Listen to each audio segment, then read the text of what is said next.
പുതിയ വീഡിയോ അപ്ഡേറ്റ്സുകൾക്ക് A to Z tech channel subscribe ചെയ്യൂ. അടുത്തുള്ള ബെൽ ഐക്കൺ ക്ലിക്ക് ചെയ്താൽ വീഡിയോ അപ്ലോഡ് ചെയ്ത ഉടനെ നിങ്ങൾക്ക് നോട്ടിഫിക്കേഷൻ ലഭിക്കുന്നതാണ്.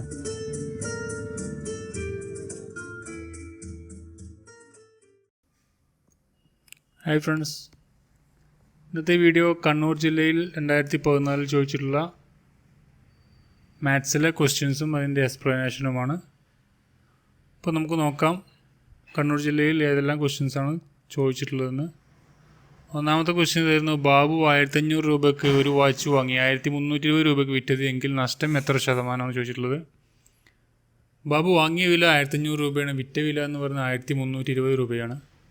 അവരുടെ നഷ്ടം എന്ന് പറഞ്ഞാൽ അത് തമ്മിൽ വ്യത്യാസമാണ്, 150 രൂപയാണ് നഷ്ടം. അപ്പോൾ 150 രൂപ കിട്ടിയാൽ നമുക്കൊരു ശതമാനം എത്ര ശതമാനം എന്ന് കാണാം. 1500 കൊണ്ട് ഡിവൈഡ് ചെയ്യും. 150 × 100 ഡിവൈഡ് ബൈ 1500 ചെയ്താൽ നമുക്ക് അതിൻ്റെ 12% എന്ന് നമുക്ക് കിട്ടും. അടുത്ത ക്വസ്റ്റ്യൻ ഇതായിരുന്നു, 3² ഹോൾ ക്യൂബിന് സമാനമായത് ഏതെന്ന് ചോദിച്ചിട്ടുള്ളത്. അപ്പോൾ നമുക്ക് അറിയാം, ഇവിടെ 3² ക്യൂബ് ഹോൾ ക്യൂബ് എന്ന് പറഞ്ഞാൽ ഇത് ഈ ഒരു ബ്രാക്കറ്റിലുള്ള എല്ലാത്തിനും ഈ ഒരു ക്യൂബ് ബാധകമാണ്. അപ്പോൾ നമ്മളത് എടുത്തെഴുതുമ്പോൾ 3³ × x² ക്യൂബ് എന്ന് പറയും. ഇവിടെ ഈ x² ഹോൾ ക്യൂബ് എന്ന് പറയുമ്പോൾ നമുക്ക് ഇവിടെ ഒരു ചെറിയ ഇക്വേഷൻ നോക്കാം. a⁻m n എന്ന് പറഞ്ഞാൽ a × m × n ആണ്. ആ ഒരു ഇത് വരുമ്പോൾ ഇവിടെ 2 × 3 എന്ന് വരും. അപ്പോൾ x 6 എന്ന് വരും. അപ്പോൾ മൊത്തം നമുക്ക് 27 x6 എന്ന് വരും. ഇവിടെ x ഉത്തരത്തിൽ x ഉണ്ട്. ഇതാണ് അതിൻ്റെ ഉത്തരം, ഈ ഒരു 27 x6.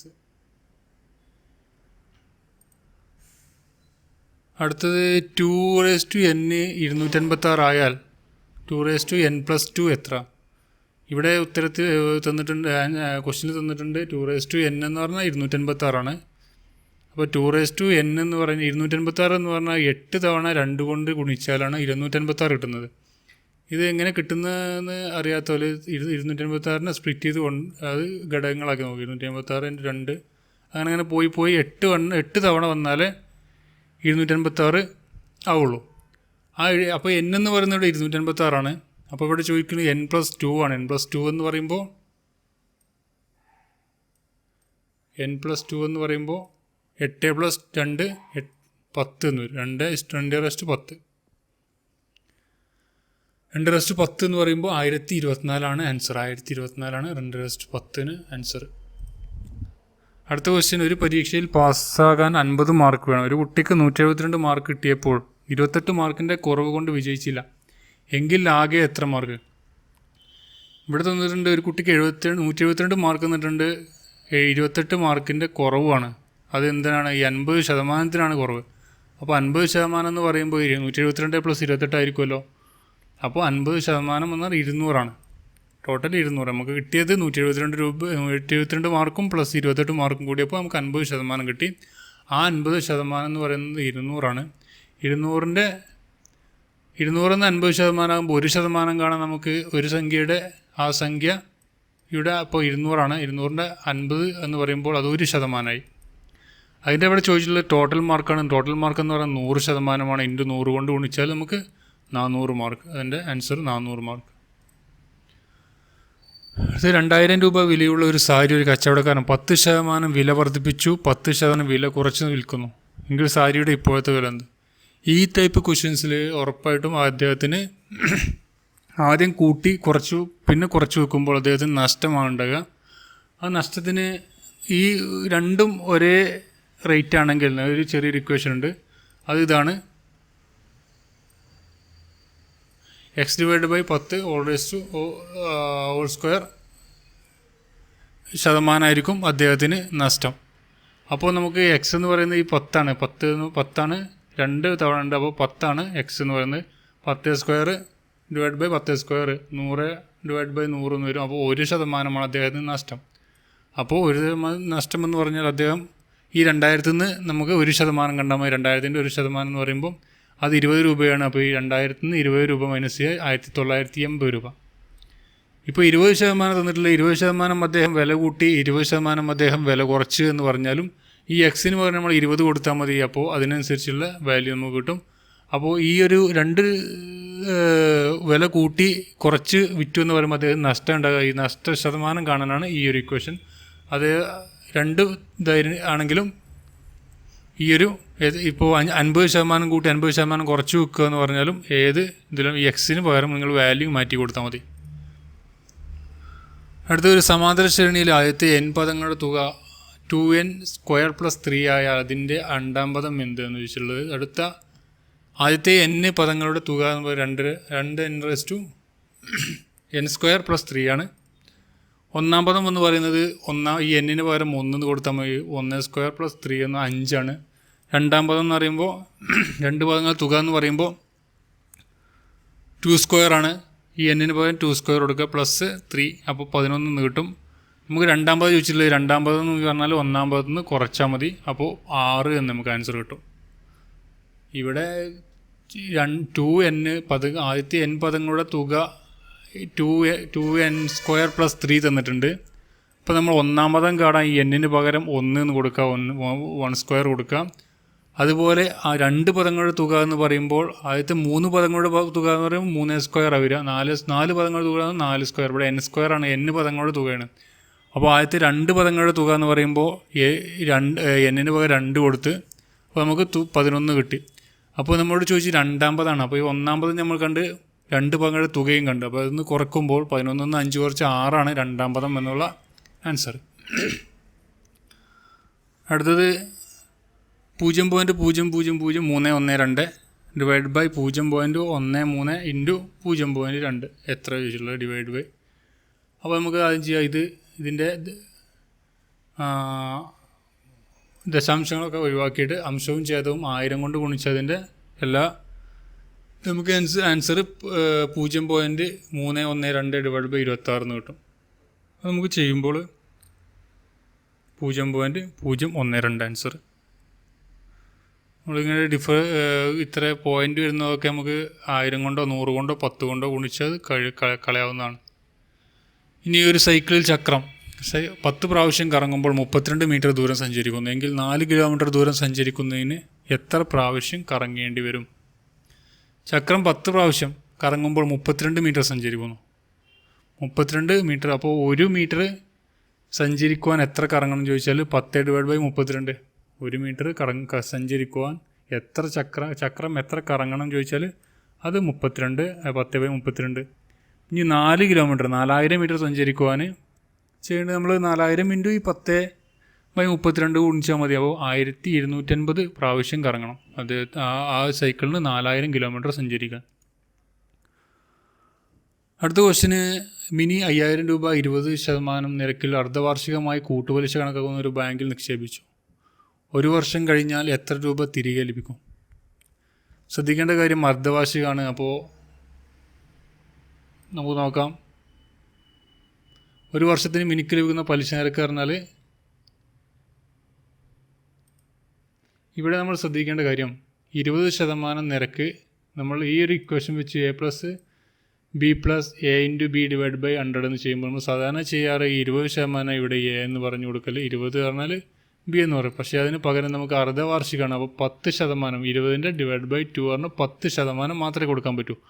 കാരണം 6 മാസം കൂടുമ്പോൾ അത് പലിശ കണക്കാക്കുന്നതാണ്. അപ്പോൾ 10% ഇവിടെ കൊടുക്കുക. ഫസ്റ്റ് എയിൽ 10%, ബിയിലും 10%. അപ്പോൾ നമുക്ക് ചെയ്യുമ്പോൾ 10 + 10 = 20, 10 × 10 ഡിവൈഡ് ബൈ 100 0 വെട്ടിപ്പോവും. അപ്പോൾ 1 × 1 1 21 ആൻസർ കിട്ടും. 21% മിനിക്ക് 1 വർഷം കഴിഞ്ഞാൽ കിട്ടുന്ന പലിശ. അപ്പോൾ 21%, 5000 21% എന്ന് പറഞ്ഞാൽ 1050 ആണ്. അപ്പോൾ 1 വർഷം കഴിഞ്ഞ് മിനിക്ക് ലഭിക്കുന്ന തുക എന്ന് പറഞ്ഞാൽ 6050 രൂപയാണ്. 5000 മുതലും 1050 രൂപ പലിശയുമായിട്ട് 6050 രൂപയാണ് മിനിക്ക് ലഭിക്കുന്ന തുക. നിങ്ങൾ ഇത്ര ശ്രദ്ധിച്ചാൽ മതി. ഇവിടെ അർദ്ധവാർഷികമാണെങ്കിൽ ഇവിടെ ആദ്യം എത്രയാണോ, ഇപ്പോൾ 10% വാർഷിക പലിശ എങ്കിൽ ഇവിടെ 5% കൊടുക്കുക. അർദ്ധവാർഷികമാണെങ്കിൽ. ഇനി 2 വർഷത്തിനാണ് വാർഷികമായ പലിശ കണക്കാക്കുന്ന ബാങ്കിലാണെങ്കിൽ നമുക്കിവിടെ 10% കൊടുക്കാം. ആ കാര്യം ശ്രദ്ധിച്ചാൽ മതി. അടുത്ത ക്വസ്റ്റ്യൻ 3 സംഖ്യകളുടെ ശരാശരി 12ഉം ആദ്യത്തെ 2 സംഖ്യകളുടെ ശരാശരി 10ഉം അവസാന 2 സംഖ്യകളുടെ ശരാശരി 14ഉം ആണെങ്കിൽ അവയിൽ ഏറ്റവും ചെറിയ സംഖ്യ ഏത്? 3 സംഖ്യയുടെ ശരാശരി 12, 3 സംഖ്യയുടെ തുക എന്ന് പറഞ്ഞാൽ 12×3 36ആണ്. ആദ്യ 2 സംഖ്യയുടെ ശരാശരി പറഞ്ഞാൽ 10ആണ്. ആദ്യ 2 സംഖ്യയുടെ തുക എന്ന് പറഞ്ഞാൽ 10×2 20ആണ്. അവസാന 2 സംഖ്യയുടെ ശരാശരി 14, അപ്പോൾ അവരുടെ തുക എന്ന് പറഞ്ഞാൽ 14×2 28. രണ്ടാമത്തെ സംഖ്യ എന്ന് പറഞ്ഞാൽ 20 + 28 - 36. 3 സംഖ്യയുടെ തുകയിൽ നിന്നും ആദ്യ 2 സംഖ്യകളും അവസാന 2 സംഖ്യകളും കുറക്കുക, അപ്പോൾ 12 എന്ന് ലഭിക്കും. ആദ്യത്തെ സംഖ്യ എന്ന് പറഞ്ഞാൽ ആദ്യത്തെ 2 സംഖ്യയുടെ തുകയിൽ നിന്നും ഈ രണ്ടാമത്തെ സംഖ്യ കുറക്കുക, അപ്പോൾ ആദ്യത്തെ സംഖ്യയായി. മൂന്നാമത്തെ സംഖ്യ എന്ന് പറഞ്ഞാൽ ഈ അവസാന 2 സംഖ്യകളിൽ നിന്നും രണ്ടാമത്തെ സംഖ്യ കുറച്ചാൽ നമുക്ക് മൂന്നാമത്തെ സംഖ്യ കിട്ടും. അതിൽ നിന്ന് ഏറ്റവും ചെറിയ സംഖ്യ ചോദിച്ചുള്ള ഏറ്റവും ചെറിയ സംഖ്യ എന്ന് പറയുമ്പോൾ 8. നിങ്ങളത് ക്വസ്റ്റ്യൻ ശരിക്കും ശ്രദ്ധിച്ച് വായിച്ച് നോക്കുക, എന്നിട്ട് നിങ്ങൾ തന്നെ സ്വയം ചെയ്ത് നോക്കുക, എന്നിട്ട് പിന്നെ ആൻസർ നോക്കുക. പ്ലസ് ഗുണത്തെയും ഇൻറ്റു എന്ന സങ്കലനത്തെയും അരണ ചിഹ്നം വ്യവകലനത്തെയും മൈനസ് ചിഹ്നം ഹരണത്തെയും സൂചിപ്പിക്കുന്നുവെങ്കിൽ 10 × 20 - 8 ആയിരിക്കണം 6 എത്ര വെച്ചിട്ടുള്ളത്. അപ്പോൾ നമ്മളിത് ചെയ്യുമ്പോൾ 18 × 10 + 20 ആയിരിക്കണം 8 - 6. ഫസ്റ്റ് ബോർഡ് മാസ് റൂൾ ഉപയോഗിച്ച് ആദ്യം ബ്രാക്കറ്റ് ചെയ്യുക. ബ്രാക്കറ്റ് ചെയ്യുമ്പോൾ നമുക്ക് 150, 18 × 10 150 + 20 ആയിരിക്കണം 8 - 6 വരും. പിന്നെയും നമ്മൾ ബ്രാക്കറ്റ് ചെയ്യുമ്പോൾ 200 ആയിരിക്കണം 8 വരും -6. 200 ആയിരിക്കണം 8 എന്ന് പറയുമ്പോൾ 25 ആവും. 25 -6 പോയാൽ 19. 19 ആൻസർ. അടുത്ത ക്വസ്റ്റ്യൻ ഇതായിരുന്നു. സമയം 12:30 വാച്ച് 12:30 ആയാൽ വാച്ചിലെ മിനിറ്റ് സൂചിക്കും മണിക്കൂർ സൂചിക്കും ഇടയിലുള്ള കോണിൻ്റെ അളവ് എത്ര എന്തെങ്കിലും വെച്ചിട്ടുണ്ട്. 30 × മണിക്കൂർ - 5.5 × മിനിറ്റ്.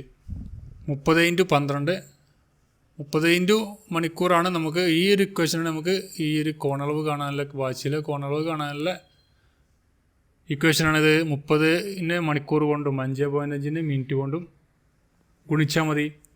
അപ്പോൾ നമുക്ക് ഇവിടെ 12:30 ആണ്. 12 × 30 5.5 × 30 മിനിറ്റാണ് 30 എന്ന് കൊടുക്കുക. അപ്പോൾ നമുക്ക് 360 - 165 വരും. ഈ 165 എന്ന് പറയുമ്പോൾ അതിന് കുറച്ചാൽ 195 ആണ്. 180 ഡിഗ്രീൻ്റെ മേലെയാണെങ്കിൽ 180 ആൻസർ കിട്ടുന്ന ആൻസർ 180ൻ്റെ മുകളിലാണെങ്കിൽ നമ്മൾ 360 എന്ന് ഓർക്കണം. 180ക്ക് താഴെയാണെങ്കിൽ അതൊന്നും ചെയ്യേണ്ട, അത് തന്നെ ആയിരിക്കും ആൻസർ. അപ്പോൾ 360 - 195 165 ആണ് ആൻസർ. 165. അടുത്ത ക്വസ്റ്റ്യൻ. 5 പേർ ഒരു വട്ടമേശയുടെ ചുറ്റും ഇരിക്കുകയാണ്. എയുടെ വലതുവശത്ത് രണ്ടാമതായി ബിയും ബിയുടെ ഇടതുവശത്ത് മൂന്നാമതായി സിയും സിയുടെ വലതുവശത്ത് രണ്ടാമതായി ഡിയും ഡിയുടെ വലതുവശത്ത് രണ്ടാമതായി ഇയും ഇരിക്കുന്നു. എന്നാൽ എയുടെയും ബിയുടെയും ഇടയ്ക്ക് ഇരിക്കുന്നത് ആര്? ഇങ്ങനത്തെ ക്വസ്റ്റ്യൻ കിട്ടിക്കഴിഞ്ഞാൽ നിങ്ങൾ ശ്രദ്ധിക്കേണ്ടത് ആദ്യം ഒരു വട്ടമേശ വരയ്ക്കുക. എന്നിട്ട് 5 പൊസിഷന് നിങ്ങൾ എവിടെയാണെങ്കിലും 5 പൊസിഷൻ വരയ്ക്കുക. എന്നാലേ നിങ്ങൾക്ക് സ്ഥാനം തെറ്റാതെ കറക്റ്റായിട്ട് ചെയ്യാൻ കഴിയും. അല്ലാതെ ക്വസ്റ്റ്യൻ വായിച്ചുകൊണ്ട് ഇരുന്ന് കഴിഞ്ഞാൽ സമയം നഷ്ടമാകും. അപ്പോൾ നിങ്ങൾ ആദ്യം തന്നെ ഇങ്ങനത്തെ ഒരു ക്വസ്റ്റ്യൻ വട്ടമേശയുടെ ക്വസ്റ്റ്യൻ കിട്ടിയാൽ നിങ്ങൾ 5 പൊസിഷൻ ക്ലിയർ ആക്കുക, വെച്ച് കൊടുക്കുക. എന്നാലേ അത് ആ ക്വസ്റ്റ്യൻ പെട്ടെന്ന് ചെയ്യാൻ കഴിയും. അപ്പോൾ നമുക്ക് നോക്കാം. എ ആണ്. എ നമുക്ക് ഇവിടെ ഇരിക്കാം, അത് നമ്മളാണെന്ന് കരുതുക. നമ്മൾ ഇരിക്കുന്ന ആ പൊസിഷനിൽ നമ്മൾ ഇരിക്കുക, എന്നാലേ വലത്തും ഇടത്തും നമുക്ക് ക്ലിയർ ആയിട്ട് കിട്ടും. അപ്പോൾ എയുടെ വലതുവശത്ത് രണ്ടാമതായി ബി ആണ് ഇരിക്കുന്നത്, രണ്ടാമതായിട്ടാണ് ബി. ബിയുടെ ഇടതുവശത്ത് മൂന്നാമതായിട്ട് സി ഇരിക്കുന്നു. സിയുടെ വലതുവശത്ത് രണ്ടാമതായി ഡിയും ഇരിക്കുന്നു. ഡിയുടെ വലതുവശത്ത് രണ്ടാമതായി ഇയും ഇരിക്കുന്നു. ഇതാണിപ്പോൾ പറഞ്ഞ ഈ ക്വസ്റ്റ്യനിൽ പറഞ്ഞ പൊസിഷൻസ് ഇതാണ്. എന്നാൽ ഈ എയുടെയും ബിയുടെയും ഇടയിലിരിക്കുന്ന ആര്? എയുടെയും ബിയുടെയും ഇടയിലിരിക്കുന്നത് ആര്? അത് നമ്മൾ ഡി ആണ്. ഡി എന്ന്. അപ്പോൾ നമ്മൾ ആദ്യം ക്വസ്റ്റ്യൻ വായിക്കുമ്പോൾ തന്നെ അത് വട്ടമേശയ്ക്ക് ചുറ്റുമാണെന്ന് പറയുമ്പോൾ തന്നെ നമുക്ക് ഒരു പിക്ചർ വരച്ച് വെക്കുക. എന്നിട്ട് നമ്മൾ അപ്പോൾ തന്നെ അത് അടയാളപ്പെടുത്തി വെക്കുക. അപ്പോൾ പെട്ടെന്ന് കിട്ടുന്നതാണ്. 2012 ജനുവരി 1 ഞായറായാൽ 2013 റിപ്പബ്ലിക് ദിനം ഏത് ആഴ്ചയായിരിക്കും എന്ന് ചോദിച്ചിട്ടുള്ളത്. 2012 ജനുവരി 1 ഞായറാണ്. 2013 ജനുവരി 1 ചൊവ്വയാണ്. കാരണം 2012 എന്ന് പറഞ്ഞാൽ അതിവർഷമാണ്. അപ്പോൾ ഈ 366 ദിവസം ഉണ്ടാവും. 366 ദിവസം ഉണ്ടാകുമ്പോൾ ജനുവരി 1 ഞായറാണെങ്കിൽ 2 ദിവസം പ്ലസ് ആയിരിക്കും. അപ്പോൾ ചൊവ്വയാണ്. അപ്പോൾ 2013 ജനുവരി 1 മുതൽ 26 വരെ 25 ദിവസങ്ങൾ. അപ്പോൾ 25/7 സിസ്റ്റം നമുക്ക് 4 കിട്ടുന്നുണ്ട്. അപ്പോൾ ചൊവ്വ കഴിഞ്ഞ് 4-ാം ദിവസം ശനിയാഴ്ചയാണ് റിപ്പബ്ലിക്. എ എക്സിൻ്റെ സഹോദരിയും എക്സ് വൈയുടെ മകളും വൈ സെഡിൻ്റെ മകളുമാകുന്നെങ്കിൽ എയും ബി സെഡിനോടുള്ള ബന്ധമുണ്ട്. ഈ ടൈപ്പ് ക്വസ്റ്റ്യൻ കിട്ടിയാൽ നിങ്ങൾ തന്നെയാണെന്ന് കരുതിയിട്ട് നിങ്ങളുടെ സുഹൃത്തുക്കളും അതുപോലെ നിങ്ങൾ വീട്ടിലുള്ള ആൾക്കാരെയും ഇത് ബന്ധപ്പെടുത്തി ചെയ്താൽ നമുക്ക് പെട്ടെന്ന് ആൻസർ കിട്ടും. ഓരോരുത്തർക്കും ഓരോ പേര് കൊടുക്കുക. പേര് കൊടുത്തിട്ട് അത് അങ്ങോട്ട് ഇങ്ങോട്ട് കണക്ഷൻ ചെയ്ത് ചോദിച്ചാൽ പെട്ടെന്ന് കിട്ടും. അപ്പോൾ എ എക്സിൻ്റെ സഹോദരിയും എക്സ് വൈയുടെ മകളും ആയതിനാൽ എ വൈയുടെ മകളാണ്, അതുപോലെ വൈ സെഡിൻ്റെ മകളാണ്. അപ്പോൾ സെഡിൻ്റെ മകളുടെ മകളാണ് എ. ആൻസറാണ്. അപ്പോൾ വീണ്ടും കൂടുതൽ ക്വസ്റ്റ്യൻസും അതുപോലെ അനുബന്ധ വിവരം കിട്ടാൻ നിങ്ങൾ സബ്സ്ക്രൈബ് ചെയ്യുക. അതുപോലെ നിങ്ങളുടെ കൂട്ടുകാർക്ക് ഷെയർ ചെയ്ത് കൊടുക്കുക. അതുപോലെ ഇത് നിങ്ങൾക്ക് ഇഷ്ടപ്പെട്ടിട്ടുണ്ടെങ്കിൽ നിങ്ങൾ ലൈക്ക് അടിക്കുക. Thank you for watching.